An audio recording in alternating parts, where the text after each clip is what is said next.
Muy buenas noches a todos, bienvenidos a Plan M.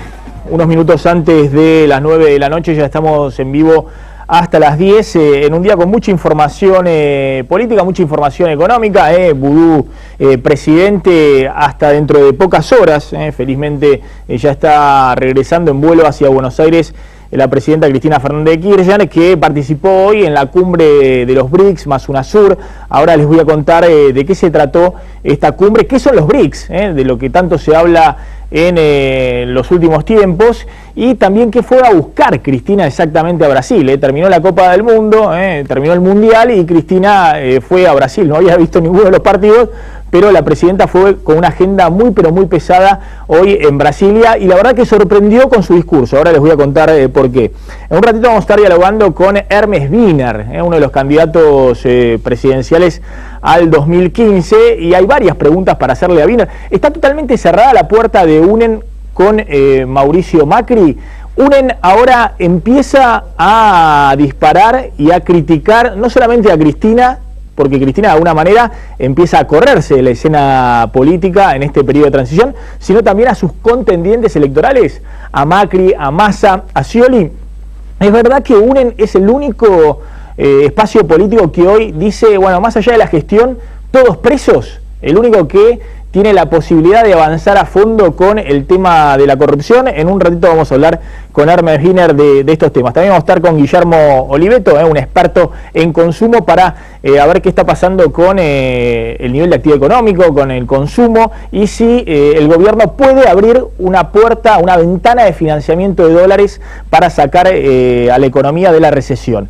A ver, hoy sorprendió Cristina, porque estuvo en Brasilia, en la cumbre de los BRICS, ahora la van a escuchar, y estuvo durísima con los fondos buitre, con el fallo del juez Griesa. Cristina jugando al límite, Cristina hasta coqueteando con la posibilidad de que Argentina esté ahí en el abismo, llegue al 31 de julio y no arregle nada, ni con el juez Griesa, ni con los buitres. ¿Es esto así?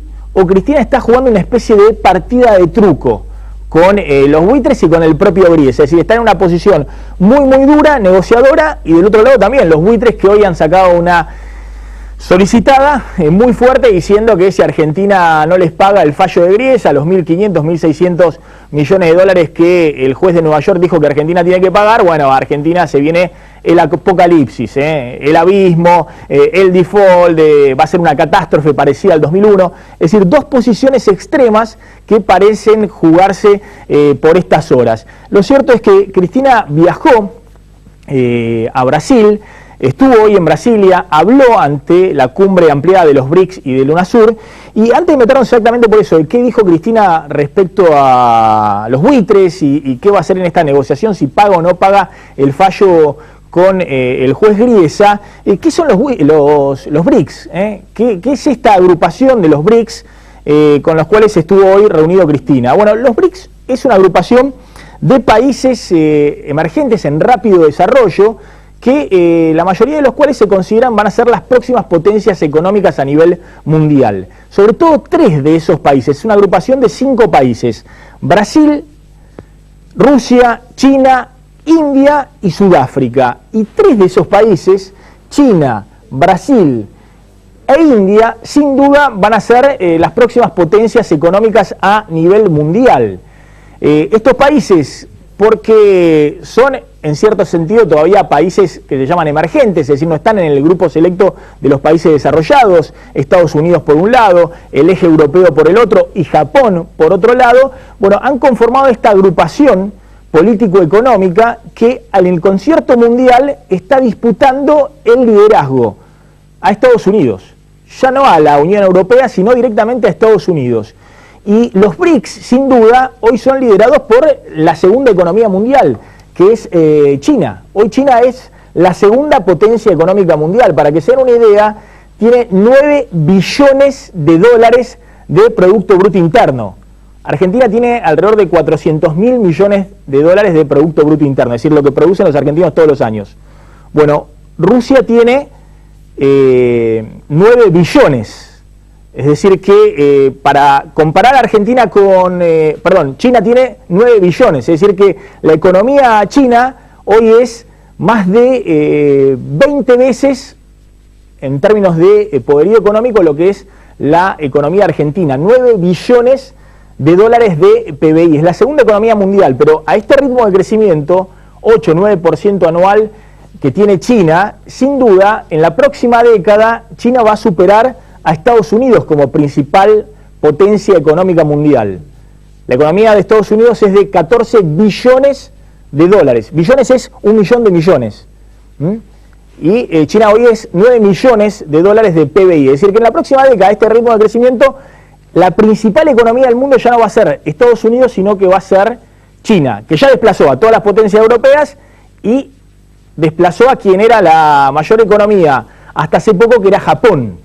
Bueno, después de China está dentro de los BRICS Brasil, que es la sexta o séptima economía del mundo, con 2.200.000 millones de dólares de PBI. Está Rusia, que es la octava economía del mundo, que fue una potencia económica en la ex Unión Soviética y hoy es un país emergente también muy poderoso, con grandes recursos energéticos. Está India, que todavía desde el punto de vista económico ocupa el 10º lugar en la economía mundial, pero por población tiene 700 millones de habitantes, va a ser sin duda una de las potencias económicas en las próximas décadas. Y está una economía mucho más chiquita, similar en términos económicos a la Argentina, tiene 400.000 millones de dólares de PBI, que es Sudáfrica, pero es la economía más importante de África, que para China es fundamental porque es el continente de los recursos naturales, es el continente inexplotado y al cual China quiere para no solamente sea un proveedor de alimentos, sino también de energía. Entonces también sumaron a los sudafricanos. Estos son los BRICS, Brasil, Rusia, India, China y Sudáfrica, lo que son las próximas potencias económicas mundiales, sobre todo en el caso de China, Brasil y India. Bueno, con ellos hoy fue Cristina para negociar junto con los países latinoamericanos qué tipo de asociación puede haber con los BRICS. Y los BRICS en el día de ayer anunciaron la creación de algo que es disputarle directamente el liderazgo económico financiero a Estados Unidos. Porque desde el año 1944, cuando estaba finalizando la Segunda Guerra Mundial, se crea en una ciudad muy chiquita de Estados Unidos que se llama Bretton Woods, los organismos financieros internacionales que después van a dominar el mundo desde el punto de vista económico y financiero, que son el Banco Mundial y el Fondo Monetario Internacional. Dos organismos con sede en Washington, en los cuales Estados Unidos tiene la mayoría accionaria. Y siempre ha dominado esas dos grandes instituciones financieras. El Banco Mundial, que presta a los países en subdesarrollo, los países emergentes, como la Argentina, los países latinoamericanos, les presta para hacer obras de infraestructura, programas sociales, pero siempre con condicionalidades muy duras, condicionalidades que vienen dictadas desde Washington, el llamado Consenso de Washington. Y el Fondo Monetario Internacional, que es desde Bretton Woods, desde el año 1944, una especie de prestamista de última instancia a nivel mundial. Es decir, el FMI, cada vez que una economía tenía lo que se llaman crisis de balance de pagos, es decir, una corrida hacia sus monedas, grandes devaluaciones, fugas de capitales, el FMI, nosotros lo conocemos bien, le prestaba créditos en dólares, financiamiento de esas economías, pero obligándolas a realizar condicionalidades políticas y económicas muy duras, los famosos programas de ajuste del Fondo Monetario Internacional. Esos dos organismos han sido para Washington, están todos con sede en Washington, también el Banco Interamericano de Desarrollo, han sido los dos instrumentos de Estados Unidos para de alguna manera globalizar el poderío económico mundial de Estados Unidos. Por un lado van con la Marina, con la Fuerza Aérea y con el Ejército, así se impone el imperio de Estados Unidos en las últimas décadas, y por otro lado van con los organismos financieros internacionales a imponer planes de ajuste a países que están muy ahorcados, que necesitan financiamiento para hacer obras de infraestructura o porque no pueden sostener sus políticas económicas, como ha pasado en las últimas décadas en Latinoamérica y también en otras partes del mundo. Bueno, ¿qué hacen los BRICS? Le dicen, y esto es realmente algo inédito, le dicen en la cara a Estados Unidos que desde ayer van a crear dos organismos financieros paralelos al Banco Mundial y al Fondo Monetario Internacional. Uno va a ser un banco de desarrollo, un banco que va a tener un capital inicial de 50.000 millones de dólares, un montón de dinero. Ese banco de desarrollo para prestar en obras de infraestructura, cloacas, agua potable, puentes, caminos, dentro de los propios BRICS, pero también a terceros países. Y ahí puede entrar Argentina. O puede entrar Chile, o puede entrar Uruguay. Por eso el interés del UNASUR de acercarse a los BRICS. Y en segundo lugar van a crear un fondo de reservas, una especie de organismo anticrisis, un equivalente al Fondo Monetario Internacional, con un capital inicial de 100.000 millones de dólares. Es decir, más de 2 veces y media, 3 veces, más de 3 veces todas las reservas que tiene el Banco Central de la República Argentina. Y en ese fondo anticrisis, China solo está aportando 41.000 millones de dólares. Porque los chinos hoy tienen las mayores reservas en dólares del mundo. Son los principales acreedores mundiales. Es decir, le prestan dinero a todo el mundo. Hoy el principal acreedor de Estados Unidos, aunque parezca paradójico, es China. Es el país que tiene en su Banco Central mayor cantidad de títulos públicos norteamericanos, los famosos títulos del Tesoro norteamericano. Pero además tiene cantidades inmensas de dólares. Bueno, a partir de los BRICS entonces se van a crear un fondo anticrisis que va a ser equivalente al Fondo Monetario Internacional y un banco de desarrollo que va a competir con el Banco Mundial. ¿Y esto qué significa? Para Argentina es una oportunidad, porque si en el futuro, y no solamente para Argentina, para los países que son pequeños, que no tienen gran relevancia, más allá de lo que diga la presidenta, en el mundo de la Argentina no le importa a nadie.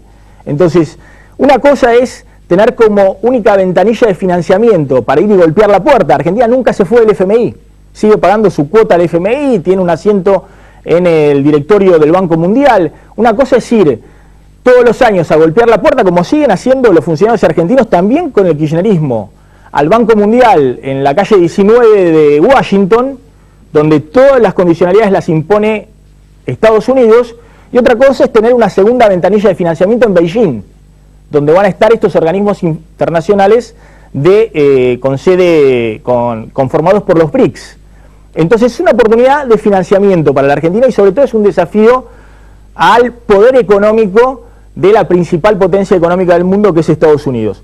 Ahora, ¿qué pasa hasta ahora con Argentina y China, por ejemplo? La presidenta fue porque está muy entusiasmada con la idea de que los chinos o los rusos, que forman parte de los BRICS, nos van a prestar o van a invertir miles y miles de millones de dólares en la Argentina, ya sea a través de financiamiento. Se está hablando con el Banco Central chino de que nos hagan un préstamo para las reservas del Banco Central, o a través de inversiones de los rusos, de los chinos en Vaca Muerta, inversiones petroleras, energéticas. Pero ¿qué está pasando hoy con China? Lo cierto, lo que está pasando es que los chinos nos están ganando por goleada. Es decir, si uno ve qué ha pasado con las exportaciones argentinas a China y qué pasa con lo que le compramos a los chinos, es decir, qué pasa con el comercio bilateral entre Argentina y China, China es una enorme oportunidad para la Argentina, pero lo cierto es que por ahora las exportaciones argentinas vienen estancadas desde el año 2008. Son exportaciones primarias, es decir, productos de muy bajo valor agregado, que incorporan muy poco trabajo, básicamente todo el complejo sojero, y en particular los productos, además de aceites, otros productos que son muy básicos en el complejo sojero. Pellets de soja, es decir, los residuos del proceso de elaboración del aceite, o porotos de soja directamente, y las exportaciones, son las barritas rojas, están estancadas. Si uno ve lo que le exportamos en el 2008 a China, 6.600 millones de dólares, y lo que le exportamos el año pasado es lo mismo. Es decir, las exportaciones de Argentina a China no han crecido en los últimos 6 años. Y en cambio, China ha aprovechado el mercado argentino para vendernos de todo, sobre todo productos manufacturados, que incorporan mucho valor agregado, mucho trabajo chino. Las exportaciones en el 2008 de China, la barrita verde, a la Argentina eran de 7.000 millones de dólares, y el año pasado superaron los 11.000 millones de dólares. Por eso, si bien China es una gran oportunidad en términos de capitales, de inversiones, y también el principal comprador de lo que es el producto de oro de la Argentina, que es la soja y todo el complejo sojero, bueno, hasta ahora no está siendo aprovechado, porque Argentina tiene que tratar de generar mayor valor agregado, tiene que tratar de no exportar solamente porotos de soja a China, tiene que tratar de exportar proteína animal, no vegetal solamente, es decir, no tirarle simplemente la materia prima, y para que los chinos después engorden los cerdos o el ganado aviar, es decir, lo que después consumen, después lo que comen, sino que nosotros tenemos que elaborar en el país esos productos y exportarle el producto más elaborado a los chinos. pero además tenemos que aumentar las exportaciones, tenemos que ampliar los mercados en China, como hacen los chinos con la Argentina. Por eso, por ahora, China es una gran oportunidad, pero no aprovechada. O si se quiere, los chinos han aprovechado mejor la oportunidad que les da el mercado argentino de lo que Argentina ha aprovechado la oportunidad china. Vamos a hablar en un ratito qué dijo Cristina hace un rato sobre el tema de los buitres, cómo Cristina juega el truco con los buitres, durísima, jugando a fondo, al límite, en Brasilia, hace pocos minutos, en la cumbre de los BRICS más el UNASUR. Pero mirá antes este informe, ¿qué quiere Argentina de China? ¿Qué quiere de los BRICS? ¿Y cómo puede influir esto en la economía argentina en los próximos meses? Cristina Fernández de Kirchner logró la foto que le interesaba, mostrarse junto a los presidentes del Grupo BRICS en Brasilia. La mandataria argentina llegó a la capital carioca con el ánimo elevado por las decisiones que Brasil, Rusia, India, China y Sudáfrica habían tomado el día anterior. La creación de un banco de desarrollo y de un fondo anticrisis que pretendan generar una alternativa a nivel global. Suponen un desafío al orden económico que gobiernan el Banco Mundial y el FMI desde el final de la Segunda Guerra Mundial. Enredada todavía en la discusión con los fondos buitre, la Casa Rosada apuesta a obtener una línea de crédito de 5.000 millones de dólares del Banco de los BRICS, o al menos beneficiarse con dólares que lleguen a la Argentina a través de las compañías rusas, chinas o brasileñas que prometen inversiones. A tono con las críticas de la cumbre al FMI, Cristina aprovechó para cuestionar a los especuladores. Se debe terminar con esta suerte de pillaje internacional en materia financiera, como hoy pretenden hacerlo contra la Argentina y como lo van a pretender hacer seguramente contra otros países del planeta. Los BRICS pretenden actuar ante crisis especulativas y monetarias y establecer un sistema de transacciones en monedas locales para evitar el dólar. Sin embargo, la Casa Rosada sabe que la convergencia en el bloque llevará su tiempo y depende en gran parte de Brasil. Dilma Rousseff prefirió que los países de la UNASUR se sumaran más tarde a la reunión y la posibilidad de que Argentina se incorpore todavía deberá madurar entre los miembros de los BRICS. Bien, ya estamos con Hermes Wiener, diputado del espacio UNEN y además presidente del socialismo y precandidato presidencial 2015. Gracias por venir, Hermes. Al contrario, Maxi, gracias a usted. Bueno, hablemos un toquecito, después vamos a hablar con Guillermo Oliveto de la cuestión económica, pero ¿cómo está viendo a la presidenta? Hoy nuevamente dura en este tironeo con los buitres y sobre todo el gobierno muy necesitado de dólares, es decir, está buscando dólares de los chinos, de los rusos o del mercado financiero internacional si logra salvar el escollo este de los fondos buitres. Bueno, es una situación delicada, ¿no?, la que está viviendo Argentina. Y nosotros tenemos que, lógicamente, apoyar una propuesta que permita salir de esta encrucijada, ¿no? Porque el default realmente va a ser muy duro para la realidad argentina, hay que evitarlo a toda costa, y la negociación es parte de la actividad que tiene que llevar adelante el gobierno. Ahora, la firmeza de la señora presidenta realmente es importante también, ¿no? No ayuda si tuviésemos una presidenta débil, al contrario, creo que nosotros tenemos que tener una presidenta fuerte para que fijemos posición, ¿no? Y bueno, de allí después vienen todas las negociaciones, porque estamos hablando de dinero, y estamos hablando no de gente que se dedique a la filantropía, sino de gente que está absolutamente, digamos, preparada para investigar qué es lo que pasa en el mundo, en los países emergentes, donde vean que hay una realidad económica débil, ahí van a comprar por monedas valores que después los cotizan en otras bolsas y realmente con los resultados que ya lo hemos visto y que no queremos que vuelva a existir. Supongamos que usted es presidente en diciembre del 2015. ¿Usted cree que Cristina le va a dejar una economía mejor de la que hay hoy o peor? Bueno, la verdad que no sabemos, porque se conoce muy poco de la economía argentina. Acá las cosas que no se pueden sacar por ley se han sacado por decreto de necesidad y urgencia, pero en definitiva se ha modificado la base de datos que nosotros nos permite realmente tener un afianzamiento en un lugar. Decimos, bueno, acá estamos con los pies en el suelo y decimos, acá en esto tenemos posibilidades. Realmente es muy difícil saber qué se va a encontrar el próximo gobierno en la economía del país.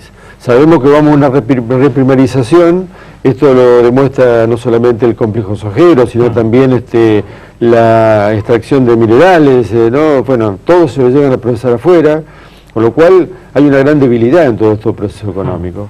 Pero bueno, nosotros creemos que Argentina tiene una gran posibilidad de salir adelante, creemos realmente en los valores espirituales y materiales de los argentinos y creemos que realmente podemos salir adelante con una propuesta seria, responsable, como es la que lleva adelante el ingeniero Ciara, ¿no? Que verdaderamente es un ejemplo de cómo desde una economía de una provincia se puede realmente generar una política económica diferente y que sea absolutamente transparente. A ver, ¿usted cree que Cristina está en un proceso de reordenamiento de la economía? Digamos, de que ha devaluado, subió las tasas de interés, el Club de París, Repsol, los juicios del CIADI, y ahora está negociando los buitres para tratar de reordenar un poquito la economía que se ha desmadrado en los últimos 2 años, ¿o cree que Cristina lo único que le interesa es juntar unos dólares para llegar a diciembre del 2015? Yo creo que las dos cosas, porque las dos son, digamos, conducentes a salvar esta situación difícil que vive hoy el país.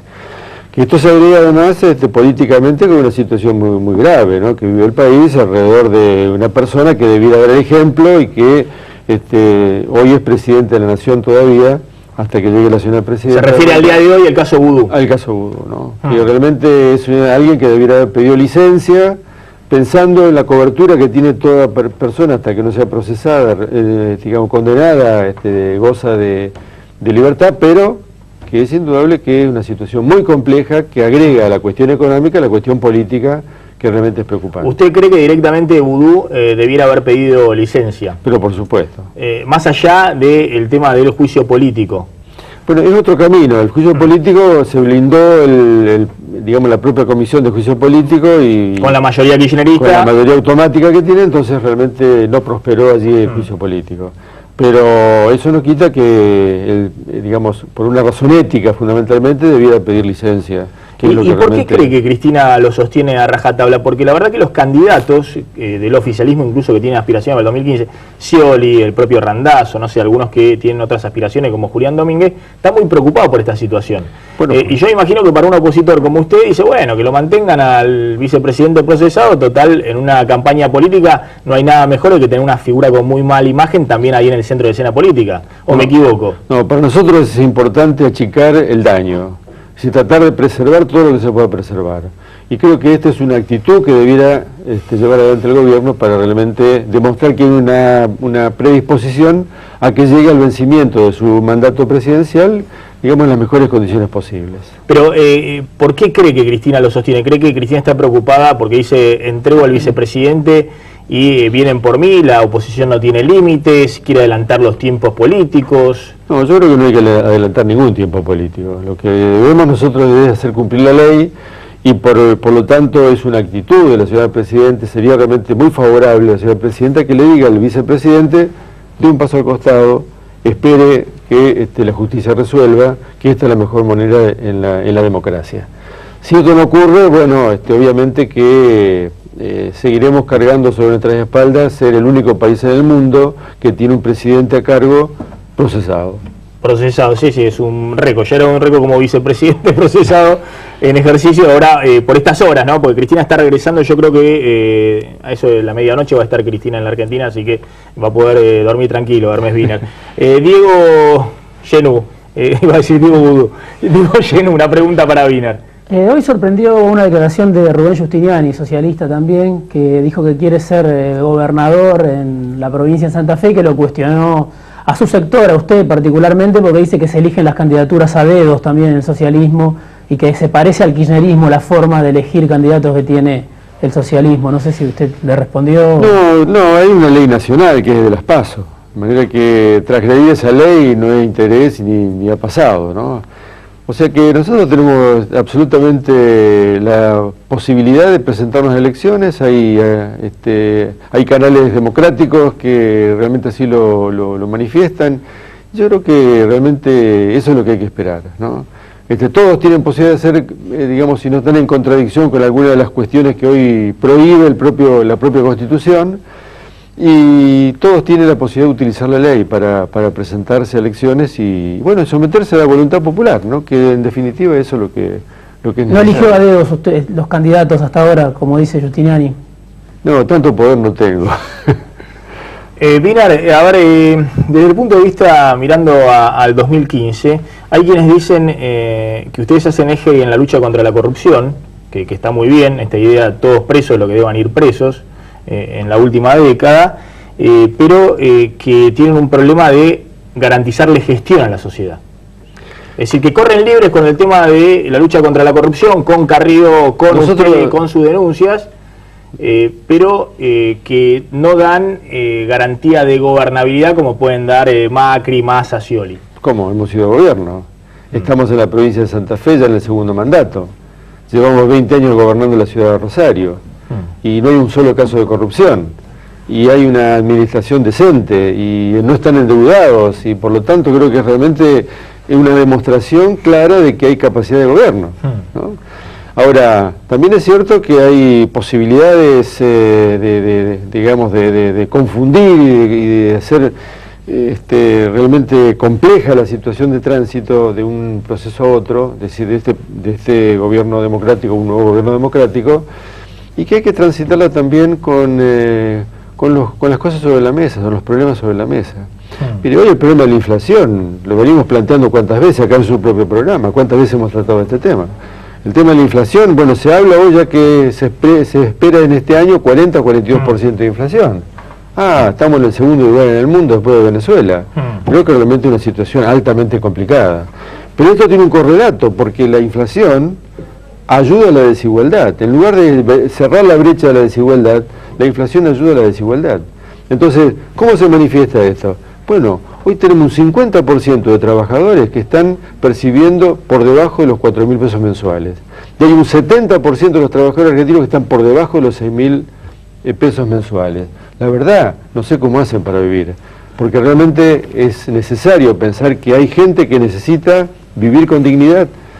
Los niños, ¿quién se preocupa de los niños? Los jóvenes que quieren estudiar y que quieren trabajar. Ayer Ernesto Sanz, que estuvo acá en el programa, decía, me parece una teoría un poco conspirativa, un poco enrevesada, pero decía, bueno, Cristina sostiene a vudú para que hablemos de vudú y no hablemos de estos problemas, digamos, de la recesión, de la inflación, bueno, de qué se hace con los actuales niveles de pobreza. Yo creo que hay que hablar de los dos temas, del problema que tenemos y que parte de ese problema es la realidad que estamos teniendo hoy. Es imposible no buscar un correlato de las cosas como se dan. ¿Usted es la pata progre de UNEN? Es decir, en UNEN conviven Cobo, Sanz, que les encantaría un acercamiento con Macri, y usted que todavía levanta las banderas del socialismo argentino. Nunca le he escuchado yo hablar de que le gusta un acercamiento con Macri. Y se habla mucho de que las segundas líneas de los primeros dirigentes no, pero la segunda línea del radicalismo van sigilosamente a hablar con la segunda línea del PRO y llevan y traen con Mauricio Macri. ¿Usted no escuchó esa versión? Sí, por supuesto. Está en el mundillo de la política. Sí, claro. Bueno, es una situación comprensible de muchos sectores donde hay lugares, por ejemplo en Marcos Juárez, que hay elecciones donde el candidato es del PRO. Y de alguna manera la forma de consolidar una propuesta democrática para Marcos Juárez es precisamente abordar el tema de esta realidad y buscar una forma de consenso y de integración. Mire, muchos intendentes o presidentes de comuna logran llegar a ese lugar porque, bueno, se encuentran distintas fuerzas políticas que en otros lugares ejercen diferencias, pero en este caso no. Está bien, pero lo que le estoy preguntando es si conviven en UNEN una fuerza más de centro derecha y otra más de centro izquierda, porque las experiencias de ese tipo de convivencia fuera del peronismo, el peronismo pueden convivir la ultra izquierda y la ultra derecha y después se abrazan todo y festejan, se pelean y vuelven a festejar. Ahora, en las fuerzas no peronistas, y la expresión más cabal fue la alianza en el 99-2001, siempre que hay diferencias ideológicas más profundas, terminan con internas feroces y estallando por los aires. ¿Esto está pasando hoy en UNEN? No pasa esto. La verdad que hay un correlato de diálogo y de concertación muy interesante. Hoy por hoy podemos decir que realmente el UNEN, donde están todos los sectores progresistas, creo que realmente es una experiencia muy interesante de apertura, de generosidad, donde nadie quiere imponer por la fuerza ninguna posición, sino al contrario, buscar alternativas que nos permitan realmente unirnos. Y tenemos actividades en el interior del país que son muy importantes. Acabamos de tener el 9 de julio una actividad de un locro gigantesco que se hizo en Tucumán, ¿no? Con 3.000 personas, Y bueno, esto generó realmente una nueva cohesión dentro de la integración del UNER. Así que estamos muy esperanzados. El UNER está trabajando muchísimo en la construcción de un programa común, en la construcción de equipos. Fíjense, por ejemplo, que hay equipos de economía de todos los partidos que se han reunido y están trabajando juntos. Esto es un hecho novedoso para nuestro país. Así que bueno, creo que nos depara una buena performance a partir de la dedicación y el esfuerzo que se logra para construir. Diego, una última pregunta de tu parte. Sí, hay una situación preocupante en la economía con despidos, con suspensiones, en muchos casos con problemas de empleo. No sé si tiene el socialismo o UNER alguna propuesta concreta para este momento donde ya hay pérdida de puestos de trabajo en muchos casos, o qué debería hacer el gobierno en todo caso para interceder en esta situación. Bueno, hay un Ministerio de Trabajo, ¿no?, que debería actuar. No se sabe dónde está, pero... Y nosotros, la verdad que tenemos en el año 2008, en la crisis de la Lehman Brothers, tuvimos nosotros en Santa Fe una respuesta muy interesante a partir de una ley que presentó el secretario de la CGT de Santa Fe, ¿no?, y que realmente posibilitó encontrar un diálogo entre los sectores de la producción y los sectores del trabajo, que fueron realmente muy interesantes con el aporte de los repro, pero se logró salir de esa situación. Y creo que esto es lo que debía hacer el gobierno hoy a nivel nacional. Reunir a los sectores, a los formadores de precios, con los sectores sindicales, con una presencia del ministerio respectivo, del Ministerio de Trabajo, y buscar una alternativa. El diálogo posibilita muchas cosas, pero ojo, que el diálogo significa llegar a un acuerdo, porque si no, dialogar por dialogar, objetivamente eso no nos sirve. ¿Elisa Carrió va a seguir en el espacio UNER hasta último minuto? Mire, nosotros, ¿por qué no va a seguir? No, claro. ¿No teme que en algún momento se tire de bomba en el medio del espacio y no esperamos, vuele todo por los aires y lo empieza a denunciar a usted, a Cobos? Creo que una persona mucho más centrada de lo que ella quiere manifestar a veces. ¿Y ella ahora está simpatizando con Macri? Digamos, ¿es de las que quiere algún acercamiento con Macri? Tampoco es esa la posición. Mire, yo digo, la puerta hacia una propuesta que tiene raíces ideológicas, ¿no es cierto?, diferentes, hoy no está abierta. No quiere decir que el día de mañana, con otra realidad, en fin, se pueda abrir, pero hoy nadie ha formulado esta propuesta de abrirla. De manera que yo creo que es saludable que en esta primera elección la gente, bueno, vote con el corazón, ¿no? Y bueno, y después si hay una segunda vuelta, que vote con... Sí, pero ojo que la gente va a votar con el bolsillo también, no solamente con el corazón. Bueno, está bien, pero... A ver quién le garantiza el bolsillo, el corazón, déjelo que... Ojalá sea así. Después son las relaciones sentimentales, cada uno... Las experiencias que tengo no son tan lineales, en general, los sectores más postergados, más humildes, esos 11 millones de habitantes que pertenecen a los sectores más pobres de la Argentina, lamentablemente no ven en el voto la posibilidad de poder salir adelante, y siguen estando allí. Hermes Linares, gracias por haber venido esta noche a Plan M. Vamos a dialogar unos minutos con Guillermo Oliveto. ¿De qué dijo Cristina hoy? ¿Está jugando al truco con los buitres, jugando al límite, coqueteando con la posibilidad de un default, de una cesación de pago? Mirá lo que decía hace un rato Cristina en Brasilia, en la cumbre de los BRICS. Esto ya lo vivimos. Hoy publican una solicitada en todos los diarios del mundo y también en nuestro país, prometiéndonos que si le pagamos a los fondos buitres, la lluvia de dólares va a caer en la República Argentina. Yo esta historia, señores, la escuché. La cláusula Rufo, señores, que establece que no se le puede pagar a los que no entraron en el canje 2005 o 2010 más de lo que se les ha pagado a los que ya entraron. Y Argentina no va a entrar en default porque Argentina va a pagar su deuda como ya lo hizo. Y deberán hacerse responsables los que impiden que los legítimos tenedores de esos dineros, que ya no es la Argentina, porque la Argentina, una vez que deposita, deja de ser la dueña de esos recursos. A ver, ¿qué dice Cristina? Dice, no le vamos a ofrecer a los buitres más de lo que ya dijimos, que podemos reabrir el canje de deuda del 2005-2010 y ofrecerle la quita que le hicimos a los otros, a los que ingresaron a los canjes de deuda. Es decir, una posición hasta ahora durísima, diciendo no vamos a pagar el fallo, la sentencia de 1.500, 1.600 millones de dólares que está obligando la justicia norteamericana, con Griesa a la cabeza, a pagar a la Argentina. Y eso deja una situación, si Argentina no cumple ese fallo y Griesa sigue duro y no permite que Argentina siga pagando normalmente a los bonistas que ingresaban los canjes, Argentina el 31 de julio entra en default. Más allá del gobierno diga, no, es un default administrado, el acreedor ya envió los fondos, entra en default. Esto es como, ¿cuál es la inflación? Bueno, la inflación es más allá de lo que diga el INDEC. Entonces, Argentina está en un proceso en el cual el fallo de Griesa es un desastre.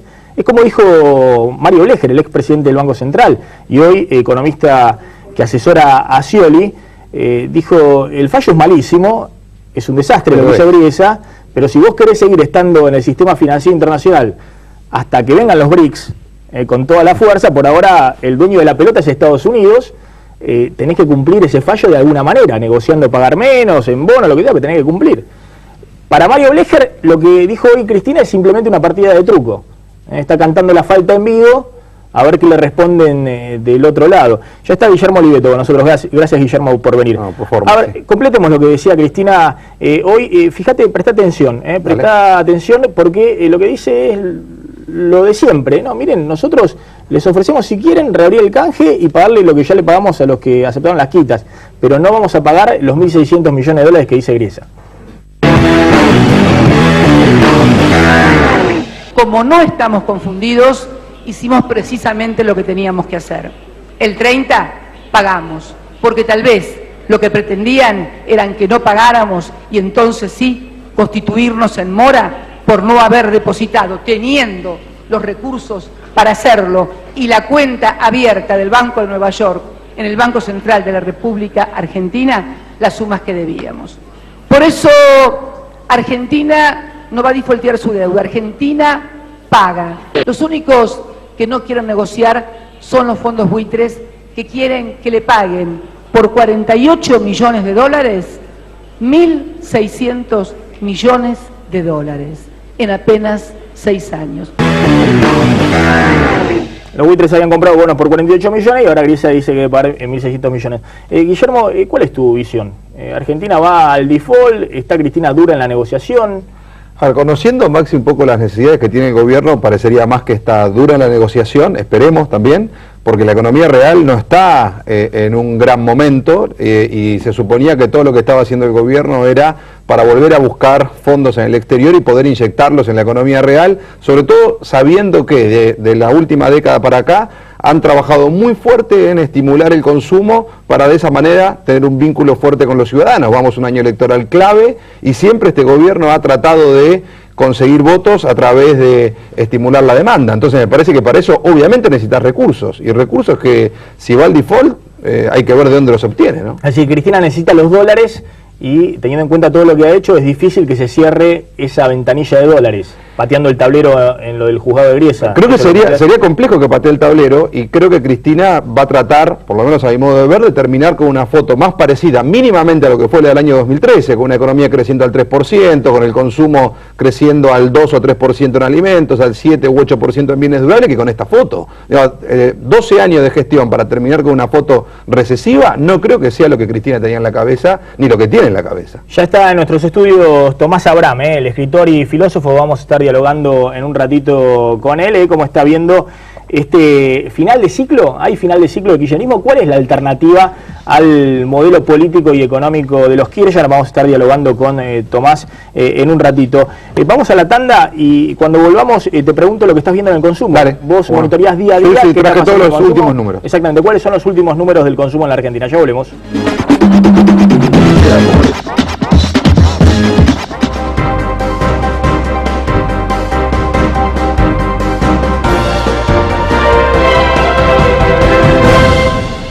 Divanlito, divanlito, divanlito. Renueve su interior, conecte con el hogar que lleva dentro. Relájese, piense en Divanlito.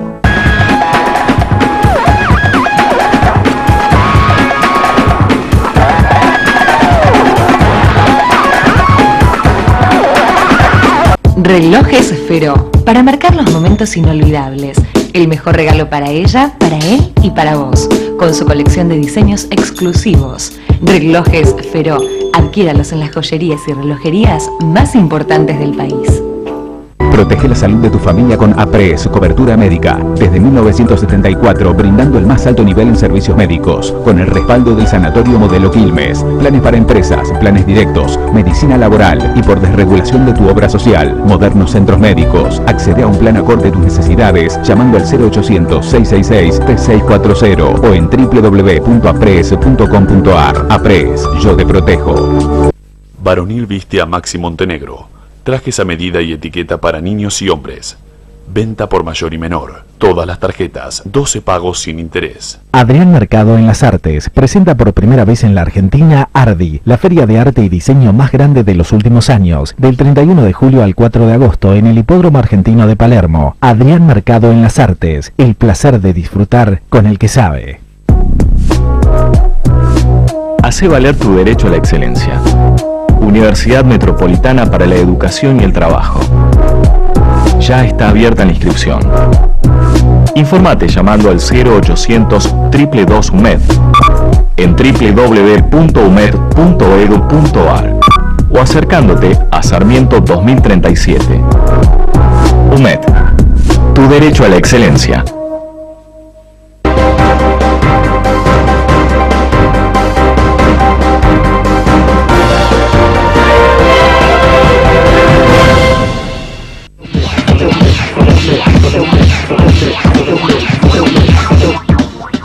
Bien, seguimos con Guillermo Oliveto, ya vamos a estar hablando con Tomás Abraham. Guillermo, ¿cómo está el consumo? Te preguntaba y vos me dices día a día qué pasa con el consumo. Frío, Maxi. La verdad que los últimos datos son inclusive peor de lo que yo había imaginado. Lo habíamos hablado acá hace un par de meses. Nosotros habíamos hecho una proyección para el año que la venta de autos cayera alrededor del 20%, está menos 23%, cerrado el primer semestre. Que la de motos cayera el 25%, está menos 30%, cerrado el primer semestre.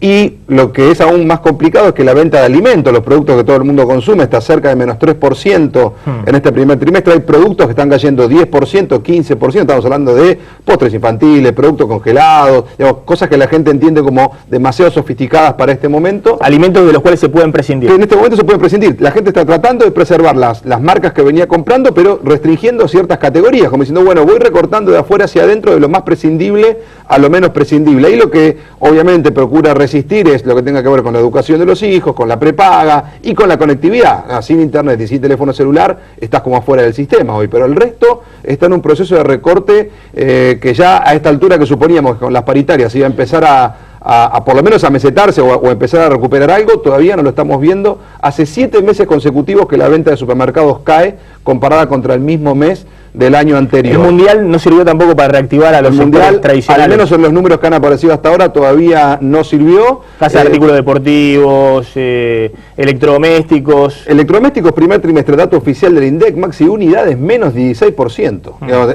algo ayudó para televisores cuando aparecieron las 18 cuotas, ahí por mayo, junio, porque se quedaban con el stock. Pero te diría que la proyección para este año de Electro va a estar cerca entre menos 10 y menos 12. Te hago la última. La apuesta de Cristina para vos es conseguir dólares en el exterior, ¿la única forma de reactivar el año que viene? Sí. Vos decías antes, yo creo que la gente acá en este país vota mucho más con el bolsillo que con el corazón. Creo que el gobierno va a tratar de recuperar parte de eso y que la gente va a votar a quien le proponga una mejor oportunidad de país, que le garantice la posibilidad de ir a un desarrollo sustentable en el mediano plazo. En serio, la gente quiere un proyecto de mediano plazo, Maxi. Guillermo, gracias, lo recomendamos, ya lo presentamos acá. Argenchip, cómo somos y cómo pensamos los argentinos de la Argentina circular a la oportunidad histórica en la era del ciudadano consumidor. El éxito de Guillermo Oliveto, Editorial Atlántida, le va bárbaro con su último libro, hay que leerlo. Así que el fin de semana voy a estar entre el libro de Oliveto y el libro de Tomás Abraham. Por favor. Me va a hacer un matete en la cabeza. Vamos a hablar con Tomás Abraham. Pero vos sabías que tenemos presidente varón. En el día de hoy, Amadou Boudou, presidente. Amadou Boudou asumió en las últimas 24 horas la presidencia y estalló la interna K. El viaje de Cristina Fernández de Kirchner a Brasil lo convirtió en el primer presidente en ejercicio procesado por supuesta corrupción. No tuvo actividades destacadas, pero al menos evitó el desgaste de tener que comparecer ante la justicia en el día en el que quedaba al frente de la magistratura. Boudou presidente a uno le da más tranquilidad, ¿viste? Entrás al estudio y me cuida Boudou. Boudou Chicón, en el caso de Chicón. Vudú, sí. Como presidente de la nación hoy. ¿Qué pasa? ¿No le avisaron? Anda adelantando el vuelo aroma de... Nos vamos ya mismo. El vicepresidente logró conseguir una nueva prórroga en la causa en la que el juez Claudio Bonadío lo investiga por la compra de un auto descapotable con papeles truchos. Pero recibió una dura advertencia del magistrado que atiende en los tribunales de Comodoro Pi desde la década del 90. Bonadío avisó que si vuelve a eludir la declaración indagatoria, le iniciará juicio político para obtener su desafuero. El excompañero de fórmula de Cristina no solo recibe malas noticias de la justicia. En el propio gobierno, cada vez son más los que, como Florencio Randazzo, salen a despegarse de la sombra de su figura. Ministro, pero no lo quería saludar. No, a mí mi padre me enseñó que el saludo no se le niega a nadie. Le causa mucho daño al gobierno, a la presidenta, la presencia de... Bien seguramente... de Vudú. No le hace que haya un funcionario que esté con un proceso judicial, pero bueno, hay que dejar que investigue la justicia. El ministro del Interior y Transporte y los dirigentes que tienen aspiraciones electorales son los más preocupados por el efecto vudú. Necesitan diferenciarse para no regalarle el electorado independiente a la oposición. En la vereda de enfrente, en cambio, los que más cómodos se sienten con el vicepresidente en primer plano son los partidos del Frente Amplio Unen, los únicos que pueden agitar la bandera de la lucha contra la corrupción sin despeinarse demasiado. Bueno, ya estamos con Tomás Abraham, filósofo, escritor. Gracias, Tomás, por haber venido. Bueno, sé que sos un futbolero pasional, pero bueno, el Mundial terminó, después hablamos un poquito de fútbol y se abre, bueno, toda la agenda política y económica de la Argentina, y me gustaría ver un poquito tu opinión, ¿no? Pues hacemos mucho hincapié en Cristina, en el gobierno, pero ahora hay también que posar la mirada en los que vienen. ¿Y qué estás viendo, digamos? Después del Mundial. Sí. Estás con una depresión que no te da demasiado. Sí, estoy realmente deprimido, pero no por el resultado, que me pareció bueno, sino por lo que pasó después. Por lo del domingo a la noche. El domingo a la noche fue un espanto. Y eso es político, eso no es futbolero. Yo creía que después del Mundial, al que me dediqué bastante, íbamos a aterrizar en la realidad argentina, o sea, buitre vudú, un poco más despacio. Pero no, fue realmente sin casco. Lo que pasó en la Argentina es un espanto. Es decir, pensar que cualquier país latinoamericano que tuvo una performance en el Mundial muy menor a la Argentina, Colombia, Chile, Costa Rica, Uruguay. Tuvieron grandes fiestas en la recepción. Tuvieron fiestas en países donde hay narcotráfico, en países donde hay violencia, en países donde hay pobreza, en países donde hay desigualdad, pero no están enfermos hasta la raíz. Esto está manifestando algo que no tiene que ver con el fútbol, es otra cosa, que después de 1 hora y media o 2 horas del término del partido, en que Argentina llegó a la final y que todo el mundo, más o menos del mundo futbolero, decía, hicieron un buen Mundial. Sí, claro. Hicieron un buen Mundial, llegaron a la final de 32, entre los 2 primeros, había un elogio, un reconocimiento al esfuerzo, al trabajo, etc. Dejémonos de hablar de cosas muy futboleras. Y que esto fue el resultado. Una violencia callejera descontrolada. Y que después toda la podredumbre política se revirtiera sobre eso, ¿no?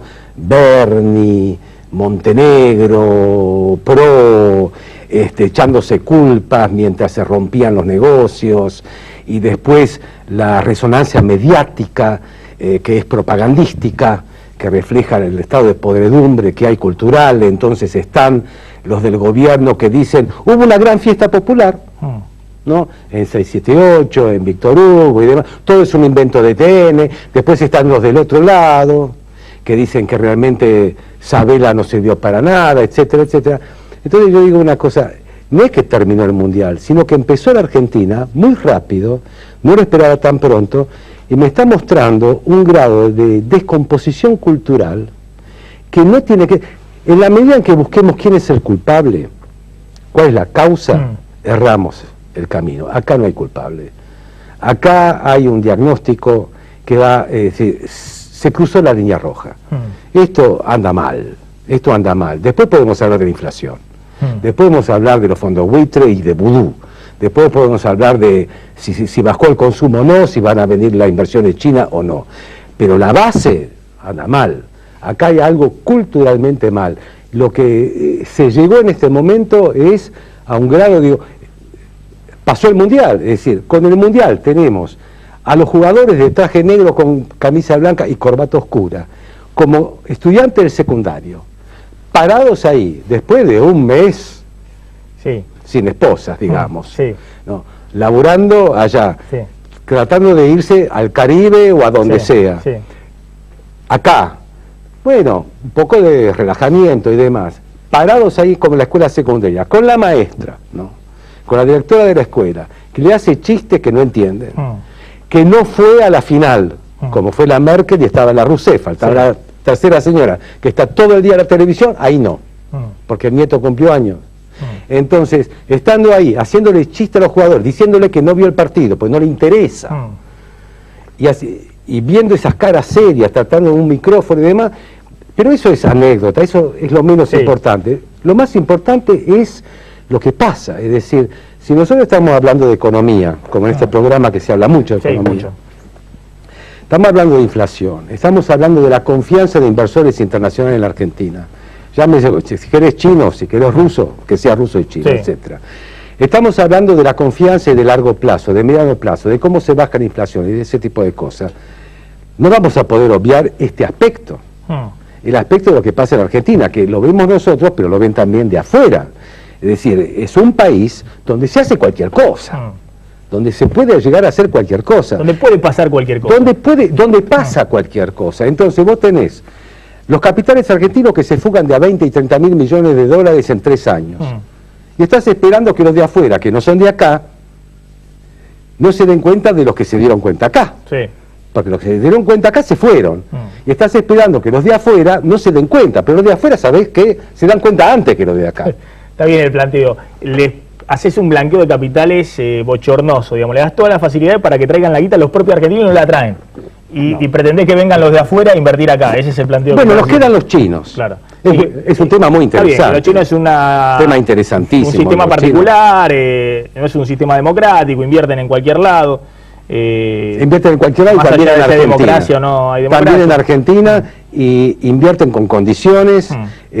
No son los inversores de la década del 60 que traen las empresas acá para hacer tecnología de punta acá. Ellos todo lo contrario.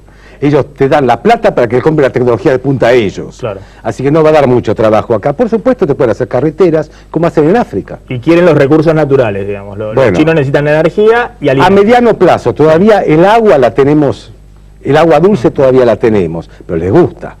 El agua dulce, les gusta el gas, les gusta el petróleo y les gusta el grano. Pero por ahora vienen con préstamos blandos para que nosotros podamos tener algunos dólares que faltan y posiblemente alguna represa, alguna carretera o algún préstamo blando para hacer los trenes carga Belgrano o mejorar el Sarmiento y después viene todo lo otro. Bueno, este tipo de entrada de nuevos países poderosos no viene gratuito, pero además, ¿qué nos va a dar o no? Eso solo Dios lo sabe, ¿no? Pero el tema de lo que pasa entre nosotros, eso, como representantes políticos, la oposición, lo de, digamos, kirchnerismo, lo que dicen, yo veo tu programa diariamente, entonces, uno de tus temas que le preguntás, veo, ¿no? A todos, ¿cómo se baja la inflación? Ahora quiero hablar de eso, y quiero hablar un poco más de la oposición que de Cristina. Diego, una pregunta para... Sí, sobre el hecho este del domingo a la noche que vos mencionabas, que es muy importante porque habla de la Argentina. Lo llamativo es que hay una especie de discurso transversal, ¿no? Que se opone un poco a lo que vos decís, que es, bueno, esto lo organizaron 100 tipos, 200 tipos, son las barras bravas, las mafias, se resuelve eso, van presos, ahora salieron, pero si se resuelve, van presos de por vida, se resuelve esa escena, ¿no? Hay ese discurso que por ahí lo dice Bernie, pero lo repite otra gente en los medios, se repite desde la oposición, hay como un discurso que rompe la polarización, que es, bueno, hubo 100.000 personas, pero 200 locos. ¿Vos crees que es así? ¿Por qué eso? Bueno, supongamos que eran 200. ¿Por qué hace sentido 200 eso, 200 locos impiden que 40 millones de argentinos reciban a su selección y el secretario de Seguridad se la dieron. ¿Para qué secretario de Seguridad? Es decir, ¿Qué es un secretario de seguridad? ¿Es alguien que se queja de que 200 le paran el país? ¿Eso es un secretario de seguridad? Sí, efectivamente, si no puedes controlar a 200, es decir, cuando el señor Berni, ¿no?, esta especie de Rambo, dice que fue preparado por la hinchada de Independiente de Moyano y la hinchada de Chacarita de Barrio Nuevo y la hinchada de Nueva Chicago, y estaba planificado, y esto se sabía, menos él, ¿para qué secretario de seguridad? Es decir, ¿para qué existe? La selección argentina, esto está en el mundo, no entró a la ciudad de Buenos Aires. Una tarde. No, y después te ponen un comunicado que dicen que no estaba garantizada la seguridad. La propia selección. La selección no quiere ir, no quiere ir. Primero porque parece que ni los consultaron para que vaya. Y segundo porque no quiere ir. Porque dicen que no está garantizada la seguridad. Tomás, a ver, en la oposición, ¿qué ves? Porque Cristina, si se quiere, está atajando penales. Ahora le quedan 12 meses hasta agosto y en agosto ya está los dos que van a estar en la pole position para ser los futuros presidentes. ¿Qué ves en la oposición como alternativa? Mira, yo, bueno, alternativa ninguna. A pesar de... ¿Es más de lo mismo? Del respeto y la amistad que tengo con Hermes, que estaba recién con vos. Wiener, sí. Pero, no tiene la menor idea. Es decir, lo que ellos, la oposición lo que quiere es que el gobierno haga el ajuste. Si la inflación es 30 o si es 38, que la baje el gobierno. El gobierno no la quiere bajar, porque si llega a bajar la inflación es el 2001. Ese es el problema. Vos si querés bajar la inflación tenés que recortar los subsidios, tenés que congelar los salarios. ¿Qué es eso? Es el 2001. Sí, un ajuste brutal. Pero ¿y cuál es la reacción? Si vos 200 tipos te paran eso, imagínate vos... El conflicto social que se genera. Despidos, suspensiones, congelamiento de salario, baja de inflación y quita de subsidios, aumento de tren, aumento de colectivo, aumento de la nafta, todo eso, ¿qué te puede provocar? Si 200 tipos te provoca la llegada de Mascherano, lo que te puede provocar eso, el 2001. Y este gobierno no quiere el 2001 ellos. Entonces vamos a ver si podemos administrar esta inflación de 30 y pico, consiguiendo un par de dólares, remando hasta fines del 2015, y después que se las arreglen los que vienen. Y los que están ahora, que es Massa, que es UNEN y que es PRO, etcétera, quieren que el 2001 pase ahora. Es decir, que se la banquen estos, porque consideran que lo han llevado hasta este momento, lo han provocado desde el 2007, etcétera. Bajar la inflación es el 2001, por eso nadie te puede responder. Y te dicen, bueno, hay que hacer un plan. No total. Si lo haces drásticamente en el corto plazo. Si haces un ajuste profundo, sí. Claramente... Cualquier medida es drástica. Vos me decís, bueno, no voy a bajar, algunos dicen que es del 40, no voy a bajar del 40 al 9 para tener un dígito en un año. Necesito 4. Exactamente. Bien, 4. Sí. Es decir, el primer año voy a bajar de 40 a 20. Anda a bajar de 40 a 20. ¿Qué tenés que hacer para bajar de 40 a 20? ¿Qué impuestos tenés que subir y qué subsidios tenés que bajar? Es decir, ¿quién se lo banca? Cuando vos tenés una sociedad que te está parando por un impuesto a la ganancia de más de 15 y 20 lucas. Es decir, cuando vos tenés ese problema, entonces hay un tremendo miedo a que se descontrole todo, se desgobierne todo y volvamos a tipo 2001. Cada vez que se dice, no, esto no es el 2001, no tenemos el mismo problema de deuda, etcétera, para mí es un grave error. Socialmente estamos en 2001. El grado de batalla campal que puede haber y callejera que puede haber, estamos igual. Es decir, vos podés tener los mismos asaltos a los supermercados, los mismos despelotes, si vos intentás ajustar las famosas variables a los grados que se consideran razonables. No tenés espalda política. Entonces este gobierno quiere remar y los otros quieren que choquen. Tengo que hacer un minuto de tanda y te voy a hacer una última pregunta respecto a cómo ves efectivamente a los que quieren garantizar gestión y a los que dicen, sí, la gestión está bien, pero acá tienen que ir todos presos. Nos interesa la corrupción. Tanda, un minuto y volvemos.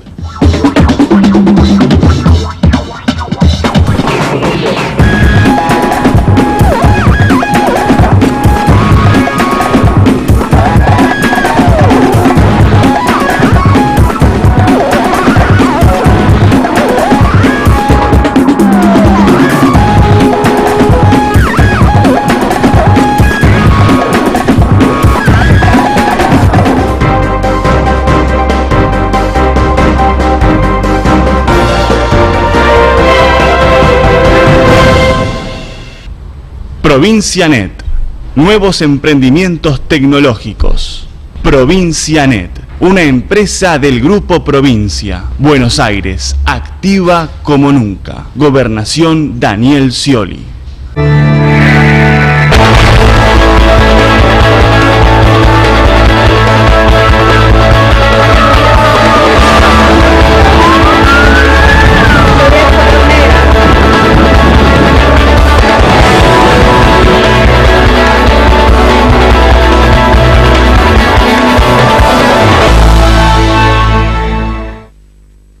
Sí, me encanta. A ver. ¡Wow! Obvio. Le hice caso a Juli y contraté el triple pack de Telecentro, que tiene todo. Claro, viene con más de 80 canales y 2 decos HD. Es así, los que saben, eligen Telecentro. Televisión más internet más telefonía y ahora con 10 megas Wi-Fi. Por solo 394 pesos final por mes. Llama ahora al 3969-2222. Telecentro.